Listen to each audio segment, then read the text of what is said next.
Hello friends, my self Dheeraj Kumar. Welcome to all of you in my channel. आज के इस video में हम बायो का एक बहुत ही इंपॉर्टेंट टॉपिक को कवर करने वाले हैं एंड डैट इज़ ब्लड। तो चलिए शुरू करते हैं। जैसा कि हम लोग जानते हैं कि ब्लड हमारे बॉडी में एक बहुत ही इंपॉर्टेंट रोल प्ले करता है। यह मेनली हमारे बॉडी के अंदर केमिकल सब्सटेंसेस को एक जगह से दूसरे जगह ट्रांसपोर्ट करता है। जैसे हम लोग जो ऑक्सीजन लेते हैं, ब्लड उसको बॉडी के हर एक सेल्स तक पहुंचाता है। ठीक है। इसके अलावा जो हम लोग न्यूट्रिशन लेते हैं वो आफ्टर डाइजेशन ग्लूकोज बन जाता है और वह ब्लड जो है उस ग्लूकोज को स्मॉल इंटेस्टाइन से सेल्स तक पहुंचाने का काम करता है। यानी मेनली हमारे बॉडी में यह परिवहन का काम करता है ब्लड। आगे चलकर हम लोग पढ़ेंगे कि सेल्स में यही ग्लूकोज और ऑक्सीजन दोनों रिएक्शन करके कार्बन डाइऑक्साइड, वाटर और एनर्जी बनाता है, जिसे हम लोग सेलुलर रेस्पिरेशन कहते हैं। यही एनर्जी एटीपी के फॉर्म में सेल्स के माइटोकॉन्ड्रिया में स्टोर हो जाता है। इसीलिए माइटोकॉन्ड्रिया को हम लोग power house of the cell कहते हैं। ठीक है, ये आगे हम लोग पढ़ेंगे इसके बारे में। ठीक है, तो चलिए अभी हम लोग अपने टॉपिक पे आते हैं। सबसे पहले ब्लड की बात करें तो ब्लड है क्या। तो दोस्तों, ब्लड एक फ्लूइड कनेक्टिव टिश्यू है। ठीक है, यहाँ एक बात ध्यान देने वाली है कि सिर्फ कनेक्टिव टिश्यू कहना सही नहीं होगा, क्योंकि कनेक्टिव टिश्यू हमारे बॉडी में और भी होते हैं, जैसे कि बोन्स, कार्टिलेज, ईटीसी। देखिए, कनेक्टिव टिश्यू उसे कहते हैं जो टिश्यू बॉडी में दो अलग अलग ऑर्गन्स को कनेक्ट करते हैं। ये हम लोग पहले ही टिश्यू चैप्टर में पढ़ चुके हैं। ठीक है, और ब्लड ही एक ऐसा टिश्यू है जो कि फ्लूइड फॉर्म में पाया जाता है। ठीक है, ये भी एक पॉइंट है इम्पॉर्टेंट। एग्जाम में क्वेश्चन पूछ सकता है कि which of the following is a blood. Option में जो रहेगा फ्लूइड कनेक्टिव टिश्यू, वही हमारा आंसर होगा। नेक्स्ट पॉइंट हम बात करते हैं ब्लड के पीएच की। PH means power of hydrogen. यह भी क्वेश्चन बहुत बार पूछा गया प्रीवियस ईयर में। तो इसका पीएच होता है 7.4। 7 से अगर ज़्यादा होगा तो बेसिक कहलाएगा, 7 से कम होगा तो एसिडिक कहलाएगा। ये 7.4 है, मतलब स्लाइटली बेसिक है। नेक्स्ट पॉइंट, ब्लड हमारे बॉडी में 5 to 6 लीटर पाए जाते हैं, जो कि हमारे बॉडी वेट का 7 to 10% तक होता है ऑन एन एवरेज का बात करें तो। नेक्स्ट पॉइंट है, ब्लड के स्टडी को हम लोग हीमेटोलॉजी कहते हैं। ब्लड जो है हमारे बॉडी में एक नलिका के थ्रू फ्लो करती है, जिसे कि हम ब्लड वेसल्स कहते हैं। आगे हम लोग सर्कुलेटरी सिस्टम में पढ़े हैं कि ब्लड वेसल भी 3 प्रकार के होते हैं, आर्टरी, वेन्स एंड कैपिलरीज। ठीक है, अब हम लोग नेक्स्ट बात करते हैं ब्लड के कंपोनेंट्स की। तो चलिए, ब्लड जो है फर्दर डिवाइडेड है 2 पार्ट्स में। पहला है ब्लड प्लाज्मा, जो कि ब्लड का लिक्विड पार्ट होता है, और दूसरा है ब्लड कर्पोसल्स। तो चलिए पहले प्लाज्मा पे चर्चा करते हैं। प्लाज्मा से रिलेटेड 2 इंपॉर्टेंट क्वेश्चन एग्जाम में आते हैं, याद रखिएगा। एक तो यह कि प्लाज्मा ब्लड का कितना % होता है, और दूसरा प्लाज्मा का फंक्शन, मतलब ये कौन सा सब्सटेंस को ब्लड में कैरी करता है। ये क्वेश्चन बार बार पूछा जाता है। तो दोस्तों, प्लाज्मा ब्लड का 55% पार्ट होता है, और इसका मेन फंक्शन है डाइजेस्टेड फूड और हार्मोन्स को एक जगह से दूसरे जगह पहुंचाना। डाइजेस्टेड फूड मीन्स ग्लूकोज को यह स्मॉल इंटेस्टाइन से सेल्स तक पहुंचाता है। ठीक है, अब नेक्स्ट हम लोग बात करते हैं ब्लड कर्पोसल्स की। तो ब्लड कर्पोसल्स में मेनली 3 कंपोनेंट्स आते हैं, RBC, WBC and platelets. RBC को इरिथ्रोसाइट भी कहते हैं। इसका काम है ऑक्सीजन और कार्बन डाइऑक्साइड को कैरी करना। यानी ये आरबीसी जो है गैसियस मॉलिक्यूल को कैरी करता है। ठीक है, यह ऑक्सीजन को लंग से ब्लड के हर एक सेल्स तक ले जाता है, और सेल्स में जो कार्बन डाइऑक्साइड बन जाता है उसी कार्बन डाइऑक्साइड को वापस लंग्स तक लाता है। ठीक है, और हम लोग ब्रीथ आउट करते हैं तो कार्बन डाइऑक्साइड निकलता है। ठीक है, अब बात करते हैं डब्ल्यूबीसी की। तो डब्ल्यूबीसी को हम लोग ल्यूकोसाइट भी कहते हैं।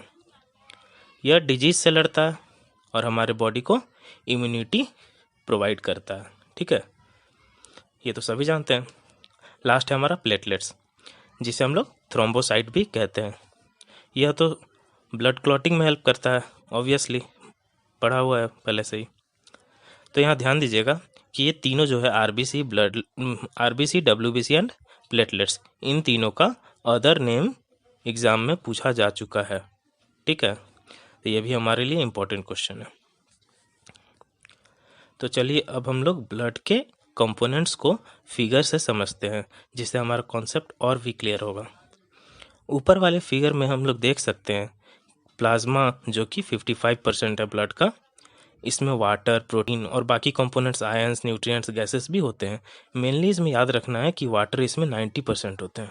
ठीक है, ये क्वेश्चन पूछा जा चुका है कि प्लाज्मा में वाटर का कंपोनेंट्स कितना परसेंट है, तो 90%। अगर और प्लेटलेट्स और WBC 1% है, जो कि हमारे ब्लड में बहुत ही कम मात्रा में पाए जाते हैं, जबकि RBC ब्लड का 45% है। ओके, अब नीचे फिगर में देखिए आप, ब्लड में मेनली 4 कंपोनेंट्स ही पाए जाते हैं। इस फिगर में जो येलोइश लिक्विड दिख रहा है डेट इज प्लाज्मा, और जो रेड कलर का बायोकनकेव शेप है वो है हमारा RBC। ठीक है, ये बायोकनकेव शेप का होता है। और यहाँ जो बड़े गोलाकार सेल्स है, जो बड़े बड़े सेल्स है, वो है हमारा WBC। ठीक है, और ये छोटे छोटे इरेगुलर शेप जो दिख रहे हैं ये हमारे हैं प्लेटलेट्स। ओके, अब हम लोग देखते हैं इन तीनों में क्या क्या डिफरेंसेस हैं। फर्स्ट पॉइंट, RBC और प्लेटलेट्स में न्यूक्लियस नहीं होता है, जबकि WBC में होता है। RBC बहुत छोटा सेल है, ठीक है, लेकिन एक एक्सेप्शन है इसका। 2 ऐसे जीव है जिसके RBC में न्यूक्लियस होता है, उसका नाम है कैमल एंड लामा। और WBC की साइज में बहुत बड़े होते हैं। ठीक है, WBC में न्यूक्लियस भी होता है।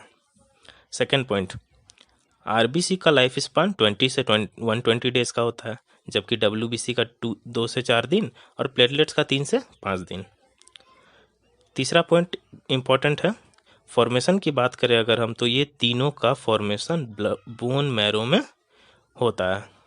ठीक है, और मृत्यु की बात करें तो RBC तथा प्लेटलेट्स दोनों की मृत्यु स्प्लीन में होती है, जबकि WBC ब्लड में ही नष्ट हो जाते हैं। अब हम लोग फिगर में देख सकते हैं कि बोन मैरो और स्प्लीन कहाँ पे पाए जाते हैं हमारे बॉडी में। तो देखते हैं, चलिए यहाँ देखिए, यहाँ पर जो बोन के अंदर रेड मैट्रिक्स देख रहे हैं आप लोग, इसे ही बोन मैरो कहते हैं। ठीक है, और नीचे देखिए, स्प्लीन हमारे स्टोमक के अपर साइड में पाया जाता है। स्प्लीन को ही RBC का कब्रिस्तान कहा गया है, that is graveyard of RBC, क्योंकि RBC वहीं पे जाकर के डिस्ट्रॉयड होता है लास्ट में। ठीक है, तो चलिए आगे बढ़ते हैं। अब चलिए बात करते हैं RBC और WBC के कुछ इंपॉर्टेंट फैक्ट्स की। पहले RBC पर चर्चा करते हैं।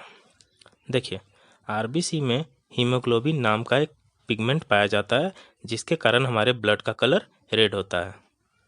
हीमोग्लोबिन में हीम का मतलब होता है आयरन एंड ग्लोबिन का मतलब होता है प्रोटीन, यानी हीमोग्लोबिन एक आयरन रिच कंपाउंड है। इसी हीमोग्लोबिन की कमी से हमें एनीमिया नामक बीमारी होती है। ठीक है, हीमोग्लोबिन की कमी से या आयरन की कमी से एनीमिया ही होती है, दोनों एक ही चीज़ है। हमारे शरीर में RBC की संख्या को हीमोसाइटोमीटर नामक इंस्ट्रूमेंट से मेजर किया जाता है। ओके, ये भी क्वेश्चन एग्जाम में आता है कि name the instrument by which number of RBC is measured, that is haemocytometer. Next हम लोग WBC पे आते हैं। देखिए, WBC हमारे बॉडी में 5 प्रकार के मेनली पाए जाते हैं, बट हम लोग अभी 2 ही पढ़ेंगे मेनली, यही 2 इम्पोर्टेंट है। एक है लिम्फोसाइट जो जर्म्स को मारता है, और दूसरा है मोनोसाइट जो हमारे घाव को भरने में मदद करते हैं। ओके, देखिए नेक्स्ट पॉइंट क्या लिखा है कि विटामिन A WBC के फॉर्मेशन में हेल्प करता है। ओके दोस्तों, अगर हम लोग एड्स डिजीज़ की बात करें तो एड्स डिजीज़ में WBC नष्ट होने लगते हैं। ठीक है, जिससे कोई भी दूसरी बीमारी आसानी से हमारे बॉडी पे अटैक कर सकता है, और इम्यूनिटी न होने के कारण हमारी मृत्यु भी हो सकती है। यानी एड्स डिजीज़ में एक ऐसा डिजीज़ है जिसमें वो खुद नहीं मारता, कोई और बीमारी उसको अटैक करके उसे मार देती है। ठीक है, अगर हमारे ब्लड में आरबीसी की संख्या एबनॉर्मली बढ़ने लगे, ठीक है, अगर किसी के बॉडी में आरबीसी की संख्या लगातार बढ़ते जा रहा है तो कौन सी बीमारी होगी? एक बीमारी का नाम है ल्यूकेमिया, ठीक है, जिसे हम लोग ब्लड कैंसर के नाम से जानते हैं। तो आरबीसी अगर डब्ल्यूबीसी अगर ज़्यादा बढ़ेगा तो क्या होगा? ल्यूकेमिया हो जाएगी। ओके, तो यहाँ तक हो गया हमारा डब्ल्यूबीसी आरबीसी सारा लगभग कंप्लीट हो गया। बट लास्ट हम लोग कुछ एक्स्ट्रा पॉइंट्स भी देख लेते हैं जहाँ से क्वेश्चन पूछा जा सकता है। जैसे point 1, spleen is also known as blood bank of our body as well as graveyard of RBC. ये दोनों क्वेश्चन पूछा गया है एग्जाम में। सेकेंड पॉइंट है, ब्लड को प्यूरिफाई करने का काम किडनी करता है, ठीक है, और किडनी खराब हो जाता है तो एक आर्टिफिशियल हम लोग किडनी का यूज़ करते हैं। आर्टिफिशियल मतलब वो क्या बोलते हैं उसे, डायलिसिस का यूज़ करते हैं ब्लड को प्यूरिफाई करने के लिए। नेक्स्ट है हमारा क्वेश्चन, एम्ब्रियोटिक स्टेज में आरबीसी का फॉर्मेशन जो होता है लीवर एंड स्प्लीन में होता है। ये भी क्वेश्चन आया एग्जाम में। नेक्स्ट पॉइंट देखिए, डेंगू फीवर जब भी होता है किसी को, उसमें क्या होता है, आरबीसी की संख्या घट जाती है, ठीक है। देखिए यहाँ पे एक मिसप्रिंट हो गया है, आरबीसी के जगह पे प्लेटलेट्स होगा।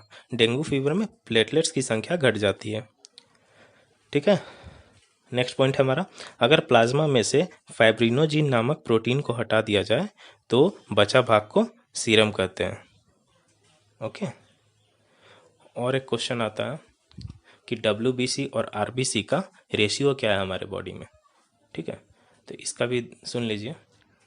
डब्ल्यूबीसी 1, इसको ऐसे समझते हैं, आरबीसी में कितना डब्ल्यूबीसी होता है, तो आरबीसी और डब्ल्यूबीसी का रेशियो 500:1 है, 600:1 है, यानी 600 आरबीसी में 1 डब्ल्यूबीसी होता है।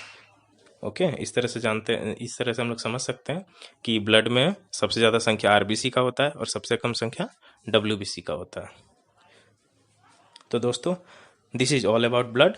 आज के लिए बस इतना ही। नेक्स्ट पार्ट में हम लोग ब्लड सर्कुलेशन पढ़ेंगे। और थैंक्स फॉर वॉचिंग।